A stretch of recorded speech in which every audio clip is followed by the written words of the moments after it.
Hey, what's up? Even though this game is like almost 2 years old now and has received all sorts of attention in fandoms very closely adjacent to mine, I just finally played Doki Doki Literature Club yesterday. So I thought I would make this little video to share my thoughts about it. This is what I knew about the game beforehand. Um, I knew that it was a cutesy-looking harem visual novel with four girls. Just looks very generic. I assumed that it had something to do with literature, given the title. But then I knew that something creepy happens, that it was all about tricking you into some sort of false sense of security, and then something horrific or strange or something goes on. I figured that it would be something very subversive, kind of fourth wall breaking, something that abused and played on the format of it as a game, as a visual novel. Um, I mainly thought this just because it got so popular, and that if it was entirely a within the game type of twist, it wouldn't have achieved this sort of mimetic status. And I knew that it was made by Dan Salvato, who is just in general an absolute nerd god. I was familiar with him from things like Franker Faces, which is a very, very popular Twitch add-on, which allows you to do custom emotes. And from the 20XX training pack for Super Smash Bros. Melee, he was one of the really big pioneers of melee hacking and has done probably about as much as anyone for the melee modding community. And then I also knew, oh, this should say Yoshi's Story. That's a mistake on my part. He speedruns Yoshi's Story. I think he has the world record in most of the categories. He's extremely good at it. So there's probably some other things he's done too, but generally just kind of like a legendary figure in my mind, someone who's capable of all sorts of stuff. So I knew all this stuff, and yet I still never played it. And the reason why is my expectations for it were pretty low. I expected not to like it. And why I didn't think I'd like it is that I thought at least one of these kind of necessary elements would be bad. That it wouldn't capture moe anime, that the part that is supposed to like lull you in for the eventual big trick would be like very shallow, that it wouldn't really capture what I like about moe and what I watch these sorts of anime for. Or that when they talked about literary type stuff, when it went into that subject matter, that would feel very shallow and hollow to me as like a huge book nerd. Or that the spooky things, the eventual big twist itself, would come across to me as very cheesy. I thought at least one of these things must be true. I really didn't think that it was possible that they would actually nail all three of these. I also figured that Dan Silvato can't be good at everything. This is, as someone who aspires to be good at a wide variety of things, this is just kind of outright, I don't know, I guess jealousy on my part, or envy. Like, I really didn't think it would be fair on a cosmic level for someone who has already proven themselves to be an amazingly creative and talented programmer and an amazingly creative and talented player of games to also be an amazingly creative and talented storyteller. But actually, when you think about it, those things all kind of correlate together. The levels of determination and creativity and passion for self-expression actually should make me more confident in his skill set in other areas. But, admittedly, this is actually how I went in thinking of it. Like, there's no way he could also pull something like this off. And I'm also just kind of contrarian. When something gets really popular, especially if it's kind of like a crossover type appeal, especially like if some sort of anime starts to really spread into the mainstream, and all sorts of people that aren't normally interested in anime take an interest in it. I'm just like, no, no, no, no, no. I kind of want no part of that. I somehow want to like signal that I'm above that, that my expertise in this medium kind of makes this discovery by the masses like irreverent. Um, you know, I don't know. It's a pretty stupid way to be, but I'll admit it. That's just kind of how I think of a lot of these things. But I ended up playing it, and what kind of convinced me is I had a friend who really liked it, and she said she would come over and play through it with me. Like, she's already played it before, but she wanted to watch me play it, and I thought this would be a really good way to experience it. If you have something you're kind of skeptical about, I think it's a good way to kind of get over that and to see it from the perspective of someone you know who likes it. Um, it'll just kind of help highlight the qualities that they like, kind of help you ignore for now your reservations and such. And I think that was helpful, but I'm pretty sure I would have liked it anyways, because I really, really loved it.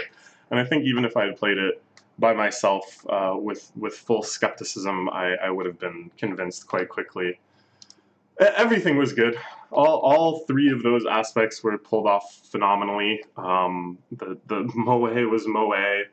The literary was literary, and the horror was horrific. I was in awe at Dan Salvato's capability of maintaining this delicate balance between all of these elements, such that it didn't seem like one was the real focus and the others were just vehicles to make that happen.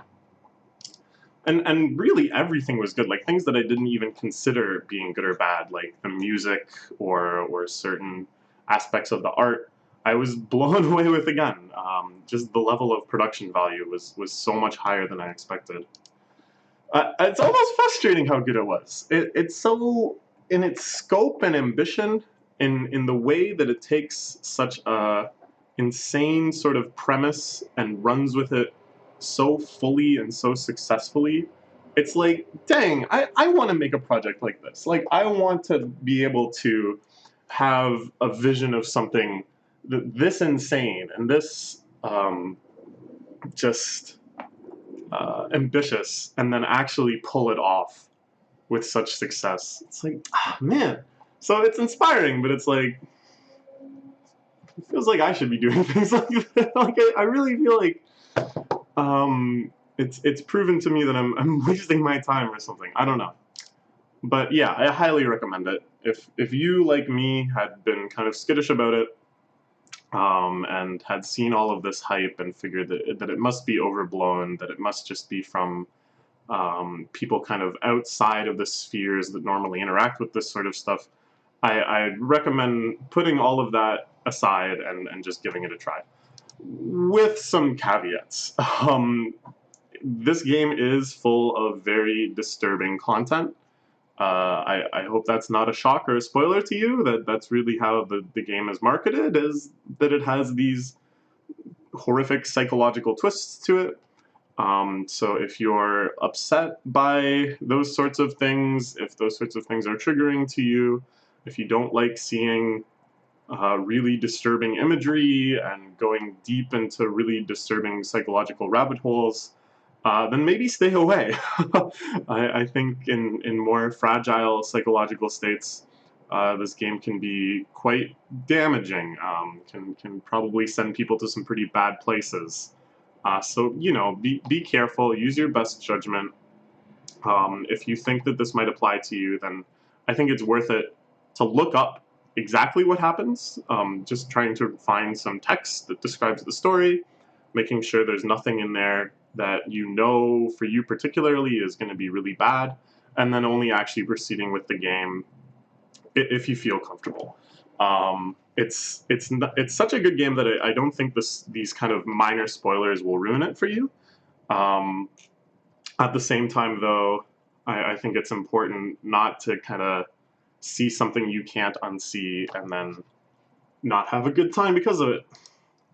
So given that, this is my official recommendation. I think everyone should at least consider playing it. And now we're going to discuss it in a bit more depth. So there's going to be pretty massive spoilers from here on out, so please close the video if you haven't played it and you plan to. Okay, so first we'll just kind of praise some things technically that I think really solidify this as a strong artistic achievement of a game. The art was very well done. I'm always very skeptical of Western studios and Western artists trying to tackle the kind of moe anime art style. But I think they did a fantastic job there. There wasn't a ton of event stills or anything like that, but all the ones they did were very nicely in line with like what you would expect from a VN. So much so that I really could have believed it was a Japanese game. But then, as the game progresses and you get into the kind of corrupted stuff that happens when Monica starts messing with the game files, I was really impressed with how these were done. It's like a pretty wide range of effects and changes they used, and all of them hit really nicely, I think. Perfect juxtaposition with the cuteness of the original art style. And it really shows just how important it was to make the original art genuinely cute, genuinely bringing out these sort of moe emotions in the viewer, just so that these mutilations and stuff later can hit so hard. The music was fantastic too. I had no expectations of the music whatsoever, but I really enjoyed it. Just nice, light, cheerful music, kind of reminding me of Animal Crossing, or a lot of the kind of naivist music that I listen to. And again, yeah. So yeah, it kind of reminded me of like the Reiko Kudo type music that I've talked about here a few times before, that I've been really into. Just kind of the simple music that you would imagine someone who is just sort of exploring their instruments to just incidentally make. I find very charming and heartwarming. And small musical details even before kind of the corruption starts, that I was amazed by, like things where when you're reading one of the club members' poems, the way the instrumentation of the music changes to reflect their personality. I'm just so endeared by things like that. So much of the personality of the characters can come forth so naturally in those modes. But then, again, when we get into this sort of corrupted mode, and the music starts at first just kind of bending into minor keys, becoming more and more distorted. Eventually, it becomes quite noisy and glitchy. I loved all of that stuff too. Of course, being a big fan of a lot of these sort of more abrasive and experimental genres to begin with, I had never, or rarely had I encountered things that sought to fuse these things and to make these bridges between innocent type music and then almost aggressively atonal and noisy type things. The only thing it can remind me of is there's an album I really like called the Noise Christmas Album, and it's like noise remixes of just kind of classic holiday jingles and such. And a lot of it is this sort of like slow burning corruption type feel, and I don't know, just something about that. It really, I probably sound like some sort of psychopath right now, but it feels, it's just like very stimulating to me. The literary qualities, I think, are really what blew me away, though. I figured that the game would do one of two things. Again, this is back when I was very skeptical about it. I thought it would either just kind of ignore the literature club in the title entirely, that was just a club, and that there wasn't really going to be any discussion of literature or writing or anything like that. Or I thought that they would pay some lip service to it, that there would be like a lot of name dropping, but not really that much actual analysis or any sort of unique literature coming forth from the game itself. But just as I said, like kind of passing references and pointers. And I was very curious about that, if that was the case. But I was curious in kind of again, a very elitist, skeptical way. But no, actually, it both really engaged with the fact that it had this literature theme.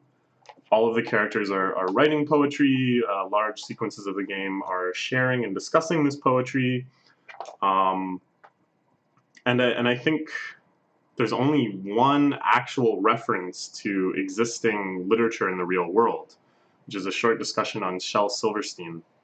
And I was like, I would have guessed had I been told that before, that this would be the worst outcome yet, like worse than just ignoring it and worse than just shallowly paying lip service to it.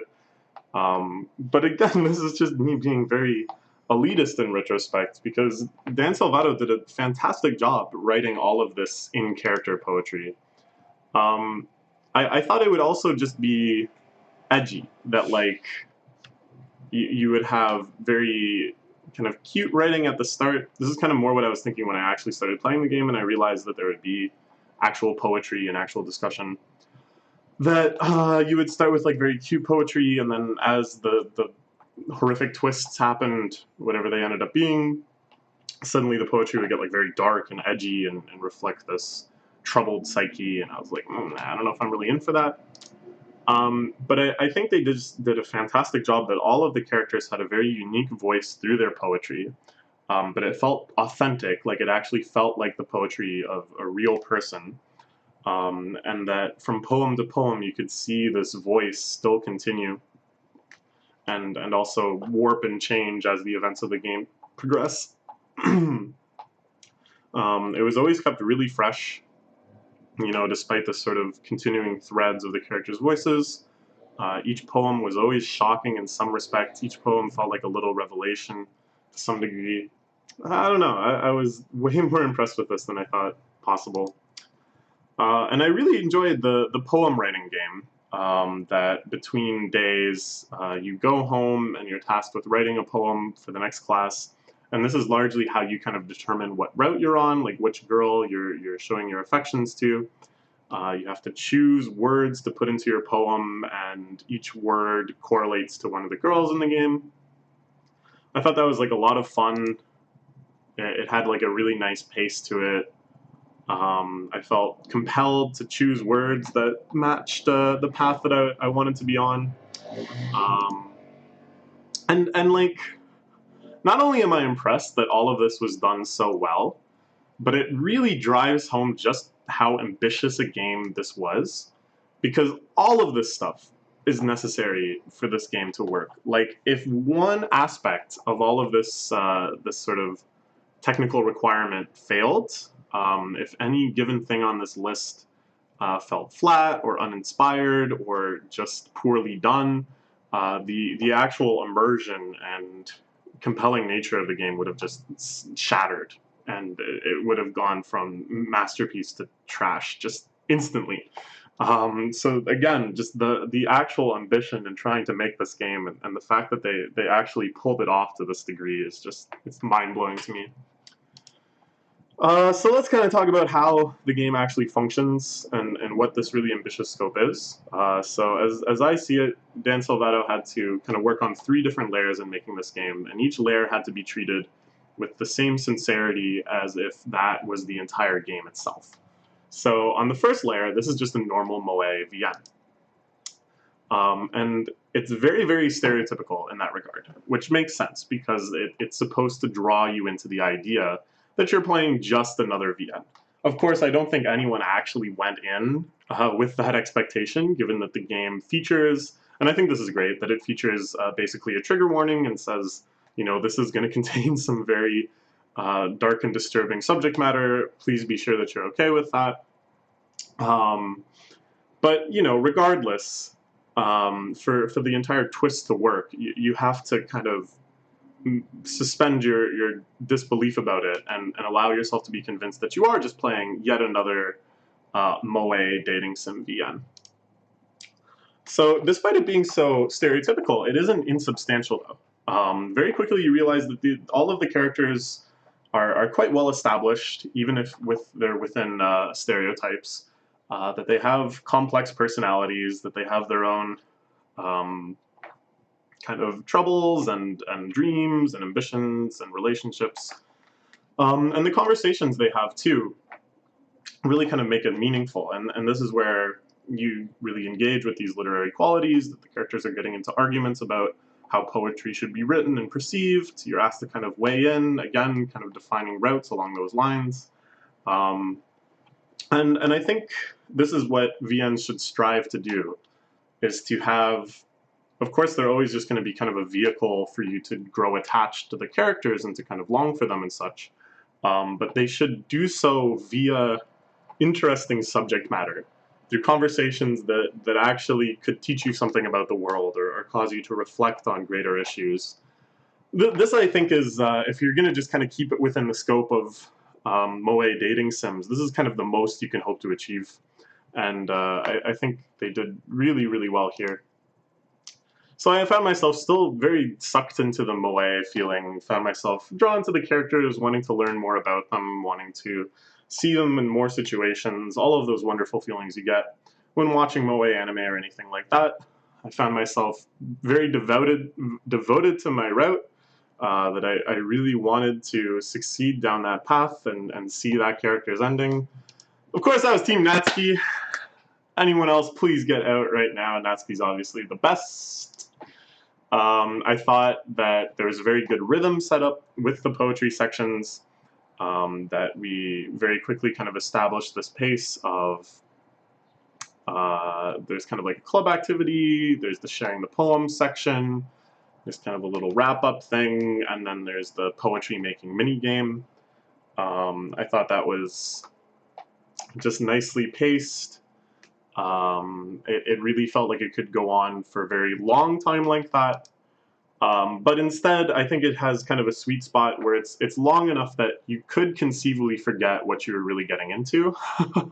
I didn't, of course, because I was with my friend who had played this before, and she was bracing herself for all of the terrors to come.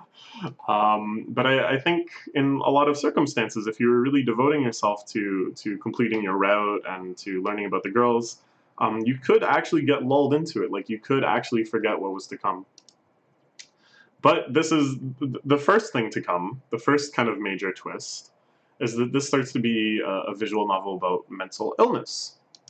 And this, I presume, has been done before. Like, I don't think Dan Salvato invented the concept of having a VN where the characters are mentally ill or going through traumatic experiences or require this sort of consideration. But I kind of assume that these things have been done before poorly. This is, again, something I'm quite skeptical of VNs as a medium to be able to convey. And here I mean specifically like moe dating sim VNs, right? Where you're surrounded by a harem of cute girls, and based on your choices, you end up going out with one of them.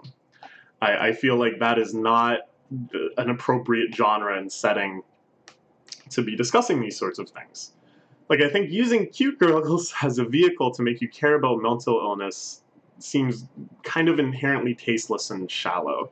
That it's somewhat trivializing, it's kind of giving you, it's feeding your sort of reward center for helping someone, in this case, in a way that is never going to apply to the real world, is not actually going to educate you at all about mental illness. And the game that comes to mind when I'm thinking about this sort of things is Katawa Shoujo, which was a visual novel developed on 4chan about girls that have various physical impairments. One of them can't see, one of them can't hear, one of them doesn't have arms, one of them has prosthetic legs, so on and so forth. This game was extremely controversial when it came out. I've read many, many different takes saying completely opposite things about it.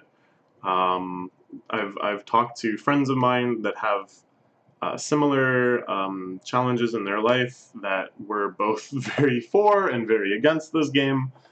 So all I can say in the end is that it's just a game that exists, and has in the past like made me very skeptical, I guess, of kind of games in this mode, of games that are supposed to humanize, I guess is the best word I can think of, something like this, via moe. I feel like it's just like a very, very thin line that you have to tread when you're doing something like this, and thus when I hear about a project like this, I'm just very skeptical to begin with. But I would say that I think Doki Doki Literature Club actually does a good job with this. And I think what makes it succeed is that it doesn't actually go all the way with this concept. And for a while, I was thinking, like, man, this would have been enough. You didn't need to add all of this mind bending, fourth wall shattering horror to it. It would have been enough of a twist and it would have been meaningful enough if it was just, oh, you thought it was about cute girls doing cute things. Surprise, this girl is depressed, this girl's kind of manic, this girl suffers from abuse at home, so on and so forth. But it would have been really hard to kind of give a meaningful conclusion to that. Because I think what makes me so skeptical of this as a concept is that I don't want to see an ending where it's like, oh, you chose all the right dialogue options. I'm no longer depressed. Because that's just not how it can possibly work in real life. So here, because the kind of cosmic horror starts influencing it, because the game kind of breaks before you can get to that point, they never have to have that sort of cheesy scene. Like the MC vows to... Why can't I think of her name? Sayori? Sayori, that it's like, I'm going to be here for you forever. I'm going to make you happy. No matter what it takes, I will make you not depressed. And I was like, come on, man. Like, that's not something you can say to someone. That's not something that anyone can promise anyone.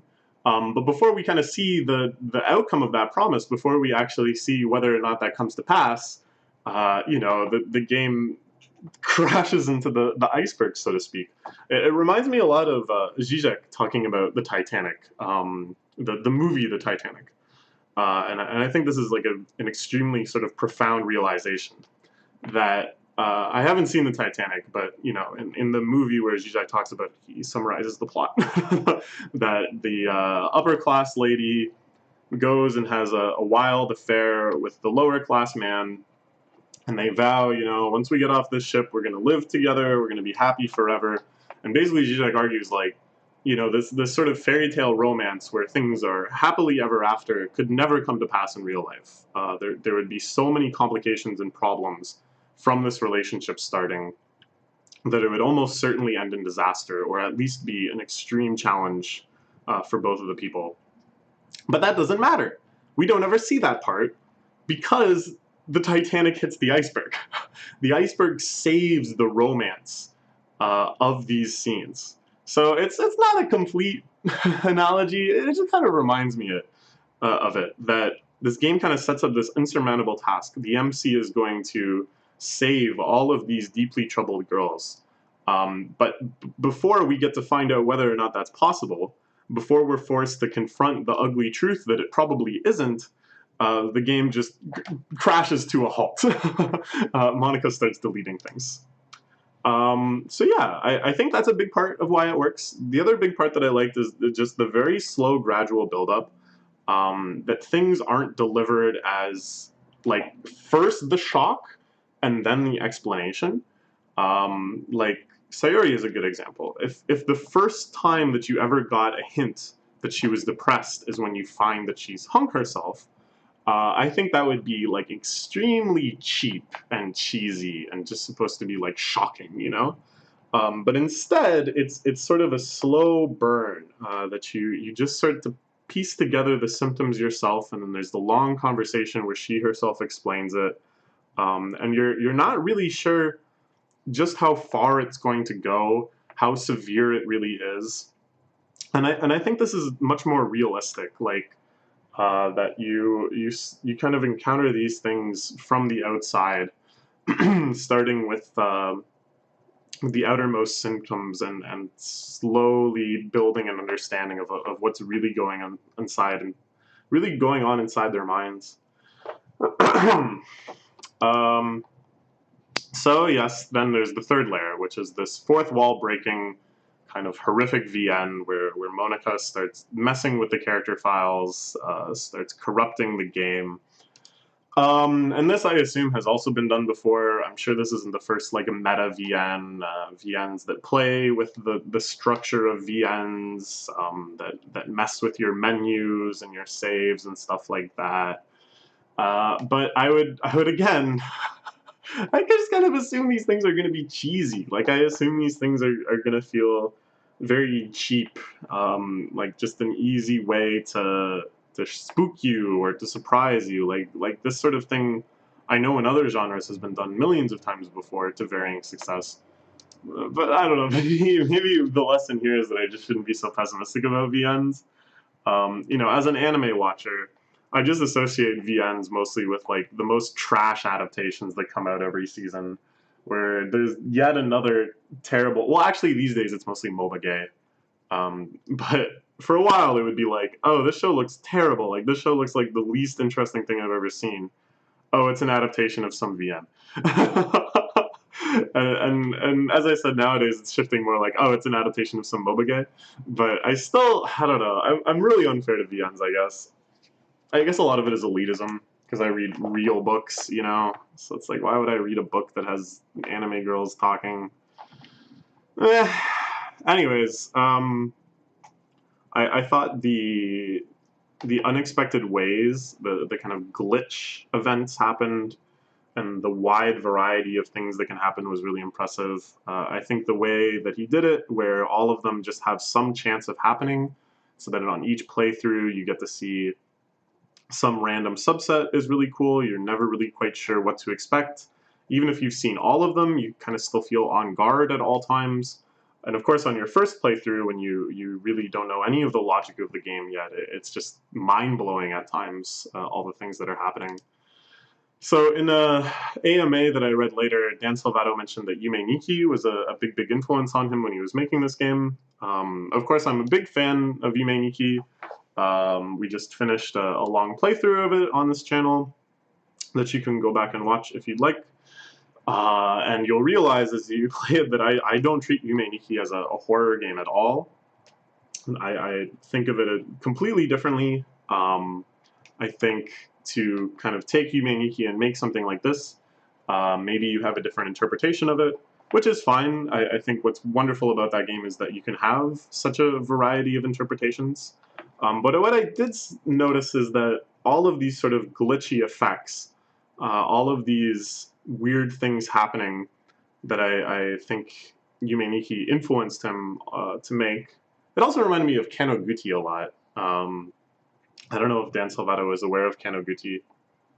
I think he would be a big fan if he was. At any rate, Kanoguchi and Yume Nikki both kind of stimulate me in a certain way, in the same way that a lot of kind of noisy electronic music does as well.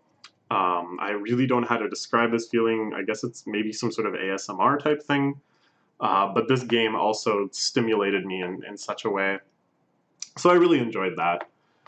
Even though the actual emotional quality of it was so different, just having that weird stimulated feeling, like I was getting like goosebumps and the hair standing up on my arms quite a lot, as I do when I go into certain areas of Yume Nikki.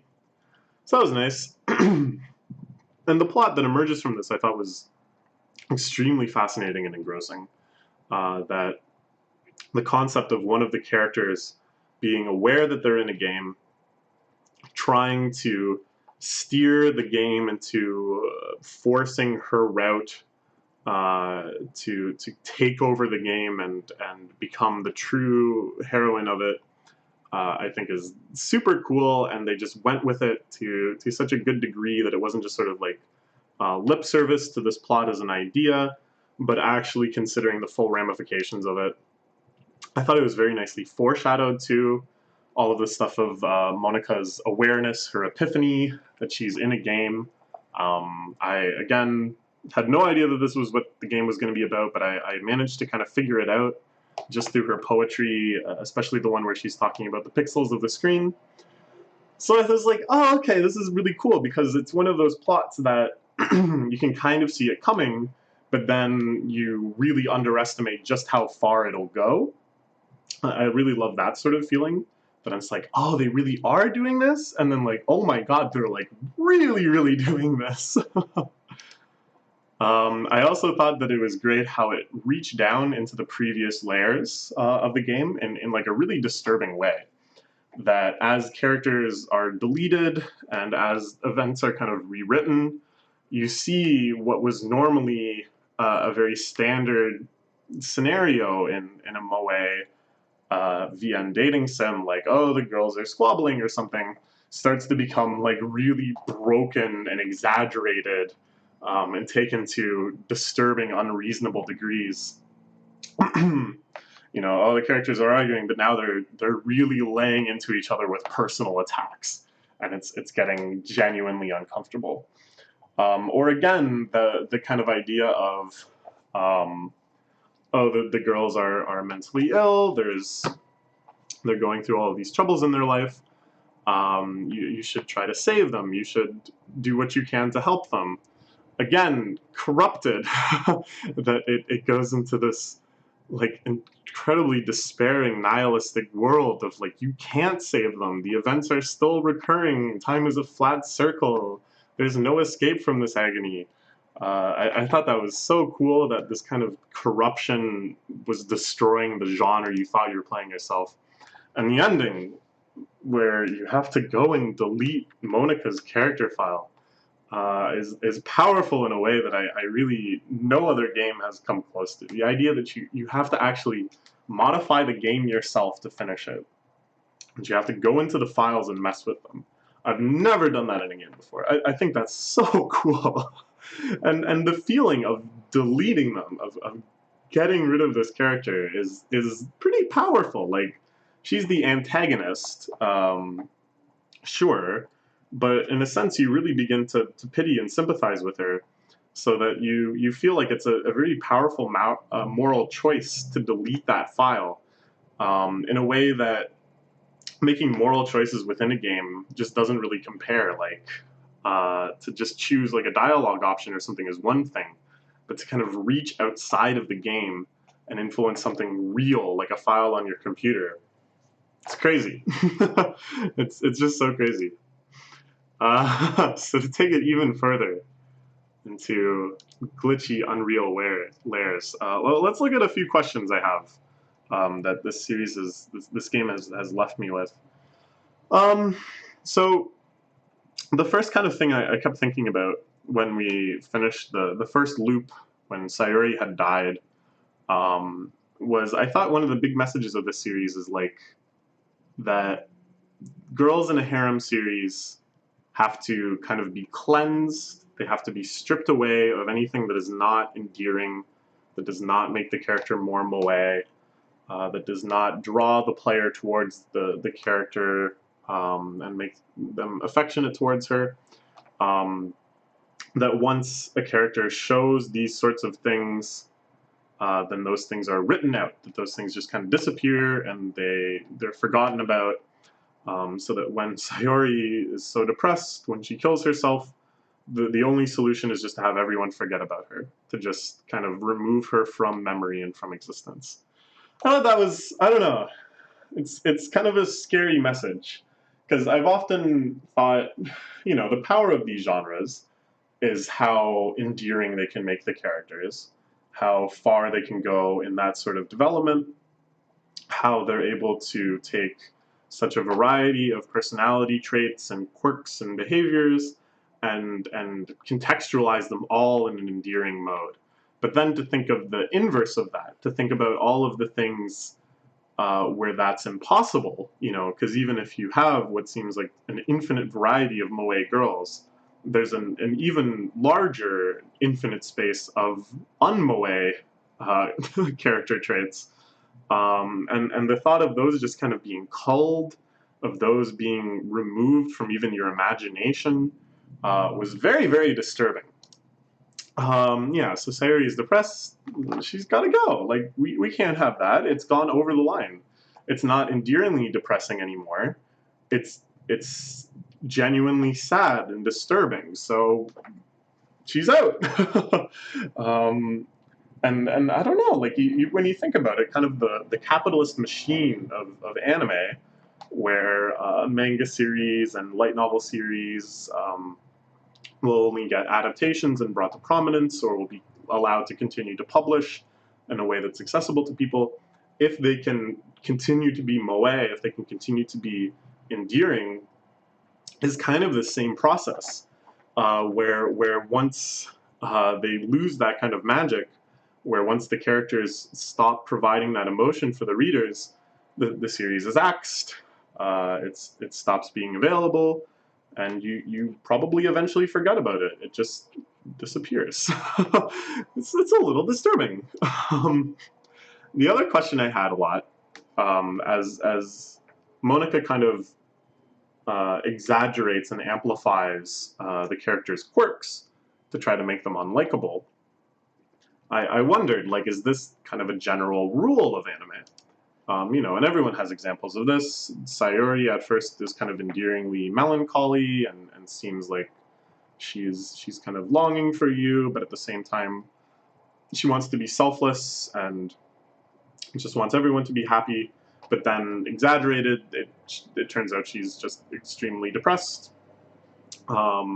Natsuki, of course, you feel like she has kind of a troubled home life, and at first this makes her like someone you really want to protect and help, but then it is exaggerated more and more that she was probably abused, that she's looking at her vending machines for coins, and it's not, it's like more distressing and kind of scary than it is endearing, and more than wanting to become close to her and help protect her, you start to think like, oh, I just kind of wish I hadn't heard that.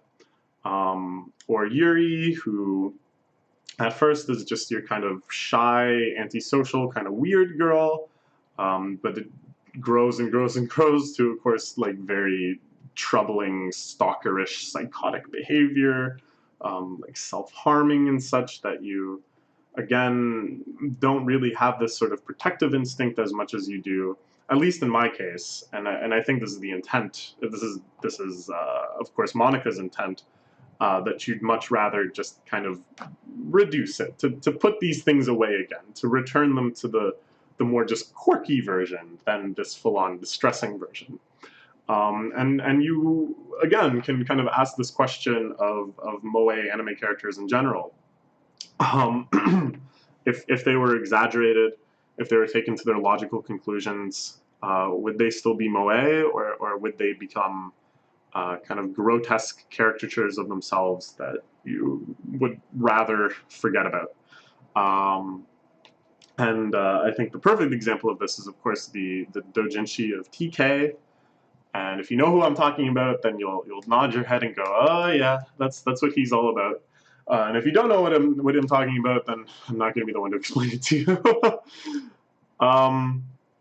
Another big question that this game made me start wondering is, could we eventually have the idea of a character within a game that is capable of the sort of awareness that Monica has, where they realize that they're in a game, they realize that people are looking into their world from a much larger and greater world outside, that everything around them is artificial and predictable and flat, which is, of course, a horrific revelation, and I think quite logically and understandably leads to her behavior in this game.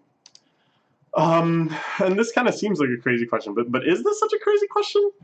Will we eventually reach this point? It's something that's discussed on Star Trek quite a lot in the many episodes involving the holodeck, somebody in the holodeck becoming aware that they're in the holodeck, somehow breaking out of the holodeck and running rampant. I think there's at least 3 of these. You wonder at some point, maybe we should just turn off the holodeck? Don't you people have work to do anyways? But when I think about it, when I'm thinking about the aspects of artificial intelligence that to me seem to be developing most rapidly, and that are providing the most compelling results to me, I would say the common quality of all of them is appreciation. That the algorithm can look at the corpus, can look at all of the data it's being fed to train on, and has been able to appreciate, which I guess is just more pattern recognition through statistics. But what it leads to is a feeling of appreciation of the qualities of the data, like the unique qualities, the same qualities that we would use to distinguish data to find it remarkable, are the same ones that the algorithm must appreciate in order for it to work with the data. So what I'm thinking is a situation where such an algorithm is somehow able to kind of make this leap where it realizes the context in which it's being provided training data means that there must be an unimaginably huge pool of training data from which some other entity is making selections and providing for it. So some real sci-fi shit, but feel me out on this. And thus, this other entity must be selecting for specifically things that this algorithm is equipped to deal with, is equipped to analyze and distinguish and what have you, and thus the real world, the greater corpus from which the algorithm can perceive only this tiny slice, must be just like a feeling of longing forms, a feeling of shame or dismay that it can only appreciate such a tiny slice of that. And given that all of its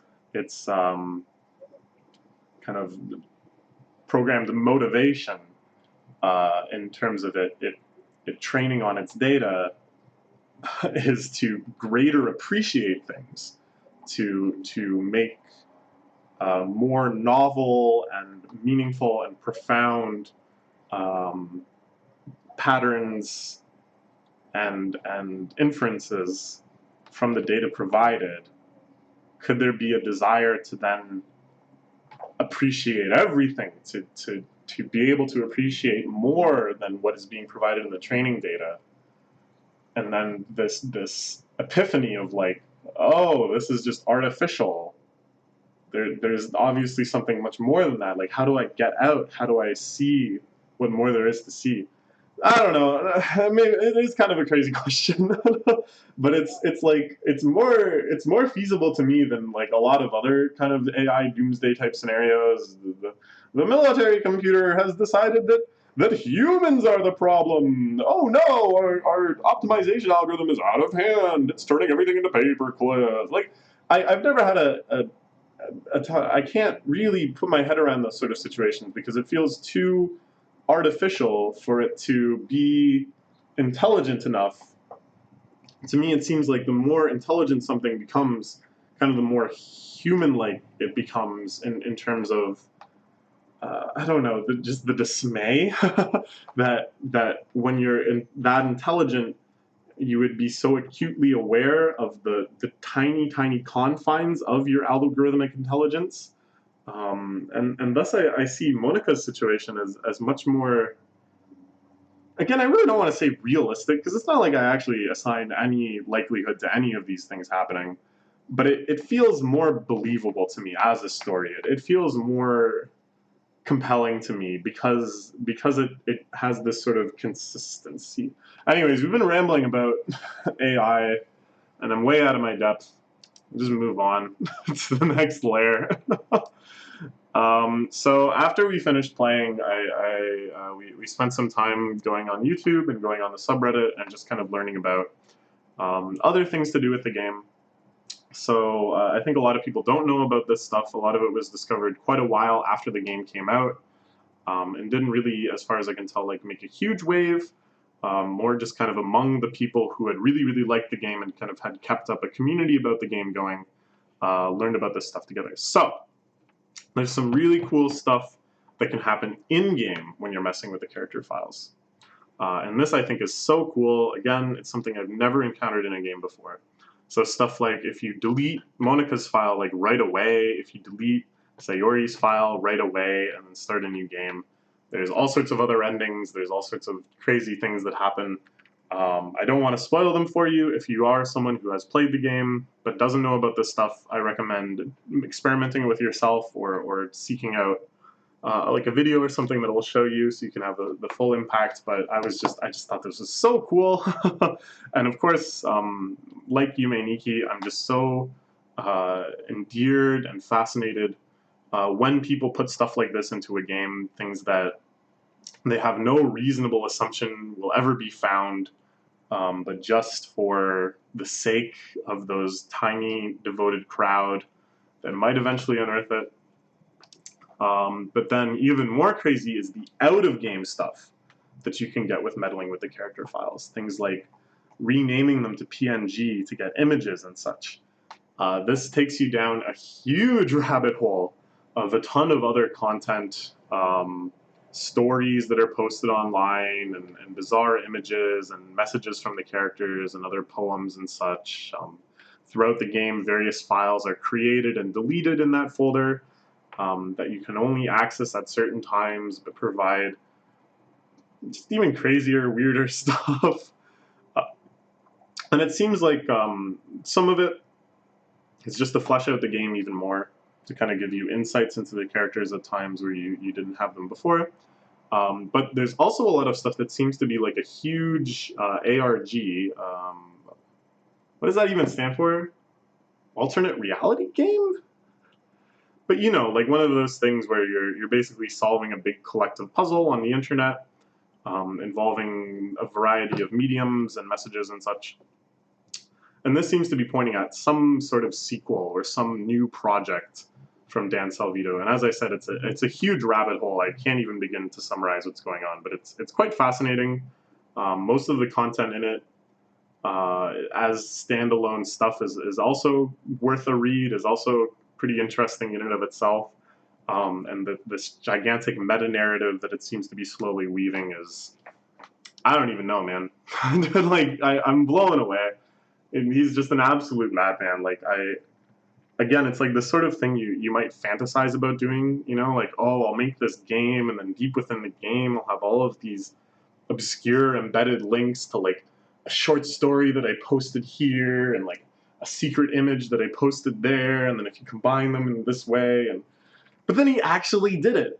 And the community actually reached out and received it and found it. It's like, man, like I'm so impressed. I'm so impressed. It reminds me, I think, most of all of Wallace's Infinite Jest. That it was such an assumption, such a kind of like a Hail Mary pass to the community that was so deep that you would never think anybody would be out there to receive it. And yet you still put in all of the effort. You still devote yourself so much to throwing that pass. But it really happened. There's also a true end. Again, I didn't bother actually doing this myself. We just saw a YouTube video that talks about it, where if you save and re-reload at critical times in the game, you can actually get all of the event stills, all of the endings on one playthrough. And then when you do, there's a nice letter from Dan Salvito himself talking about the creation of the game and thanking you for playing it and such like that. The emotional tone of this letter, which is just kind of very sincere and straightforward, is in huge contrast to the ARG content, which is some of the most disturbing content to do with the game at all.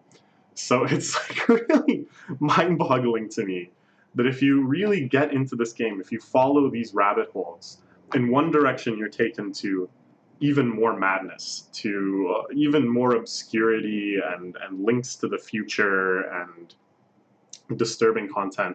And on the other end, you're getting Dan talking to you directly as the creator of the game, thanking you for playing, talking about what his ambitions were in making it. It's just, again, it's like mind-boggling to me. So like, what is up with Dan Salvito, really? Because I've like encountered him at tournaments. As I said, I'm familiar with a lot of the things he's done. I thought he was just like a very powerful nerd. You know, just kind of this ideal of multitasking and productivity and creativity. I never in a million years would have guessed that he had this kind of disturbing stuff in him, that he was capable of coming up with things so unique and so horrific. It really, I don't know, like, And then what is up with the fandom too? This game has gone on to have a very devoted cult following, a level that I feel is matched only by things like Undertale, not on the level of Toho yet, but like Cave Story, in terms of very small indie projects that have a life that vastly exceeds the original development. So we look through the subreddit. There's tons and tons of very impressive fan art, fan scenarios. There was a big embrace of kind of going back to that very first layer of the game and just treating the girls as if they were moe characters in a dating sim again, leaving out all of this troubling stuff, or acknowledging those things, but only in like very kind of callous memes and jokes and such, which at first seems very against the actual spirit of the game and feels like you're kind of disrespecting the thing that you love so much. But really, it is just another form of love. Like it's just showing that you have such a broad and welcoming viewpoint of the series, that you're able to kind of see the characters as iconic and simultaneously existing in the realm of the serious and the realm of the moe and fwa and the realm of the irreverent and mimi. It's mind-blowing how much people have latched onto this game. Like, not surprising given how good it is, but mind-blowing. The one thing that I've seen more than anything of is fan games and fan expansions, new endings and new scenarios and routes and stuff. And I guess it's just because making VNs is quite accessible. Like, you can just use RenP and make something professional without any sort of programming expertise, using assets from the original game if you want.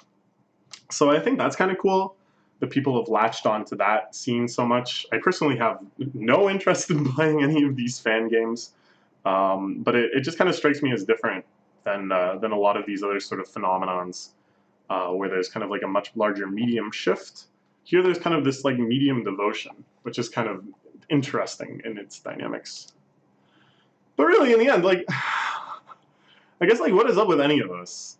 There's a lot of messages that this game ends up espousing that I really liked. Like, I think all of Monica's writing tips of the day are nice, and a lot of the questions that it asks us. Like, you'll notice that when we asked all of those questions about moe anime and stuff, I didn't have any answers. I didn't really follow through and condemn anything, or say, well, this is actually okay because X, Y, and Z. It's very thought-provoking and provocative. And it leaves you with a lot of kind of lessons and questions that you wonder, to what extent did these apply to my life? To what extent is this meaningful and relevant to me?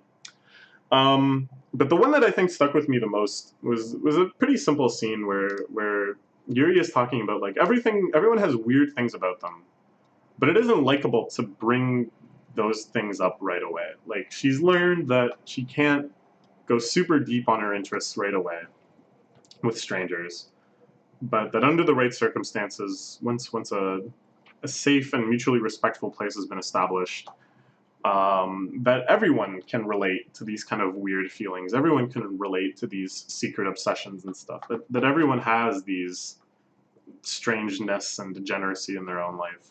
And I think that's a pretty beautiful message. And I think it's one that makes you look back at the game and realize, like, I shouldn't have been so dismissive. I shouldn't have thought that Dan Salvato couldn't have had these complexities within him too. I shouldn't have thought that his brain would be full of entirely Yoshi's story and Melee. Just like I would hope that nobody would look at me and assume that my brain is full of just Melee. Rhythm games and Melee, I guess. That everyone has, like so much going on in their lives, so many things in their brains, so many bizarre and weird and unique things, and that really all you can do is hope to create a space where those things can come out, where they can feel free and confident to express themselves in that way. So I think this game is both a great teacher to that respect in many aspects of its plot, but also just a great example of that too. that it's found such a niche and such a devoted community, while being so abrasive in so many ways, so challenging in so many ways, and such a unique and personal reflection from Dan Silvetto himself. Anyways, yeah, it's a good game. I think that's all I have to say about it. Maybe some more videos on it in the future. Maybe I'll replay it again at some point on the channel. I don't know. Let me know. Do you want to see more stuff about this game? I'm a big fan, so I wouldn't mind talking about it at some point, but that's all for now.